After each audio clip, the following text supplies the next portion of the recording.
নড়াইলে Mirzapur United degree কলেজের পরিচালনা পরিষদের নবনির্বাচিত সভাপতি আলহাজ মনিরুল ইসলাম ও সদস্যদের সংবর্ধনা ও পরিচিতি সভা অনুষ্ঠিত হয়েছে।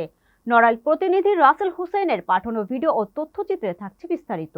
সোমবার সকাল 10টায় আয়োজিত এই অনুষ্ঠানে সভাপতিত্ব করেন কলেজের ভারপ্রাপ্ত অধ্যক্ষ শেখ আকিদুল ইসলাম। অনুষ্ঠানে নবনির্বাচিত কমিটির সভাপতি ও সদস্যবৃন্দকে ফুলের শুভেচ্ছা ও সম্মাননা প্রদান করা হয়। অনুষ্ঠানে বক্তব্য রাখেন নবনির্বাচিত সভাপতি আলহাজ মনিরুল ইসলাম।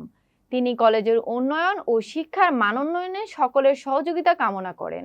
এছাড়াও শিক্ষার্থীরা নবনির্বাচিত কমিটির সাথে সরাসরি মতবিনিময় করেন এবং তাদের বিভিন্ন মতামত তুলে ধরেন। এছাড়াও বক্তব্য দেন বিছালে ইউনিয়ন পরিষদের চেয়ারম্যান মোহাম্মদ হিমায়েত হোসেন ফারুক।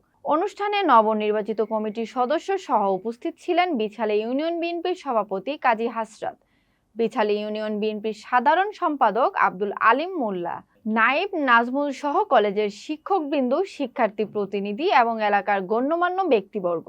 প্রাণবন্ত পরিবেশে অনুষ্ঠানের কার্যক্রম সম্পন্ন করা হয়েছে।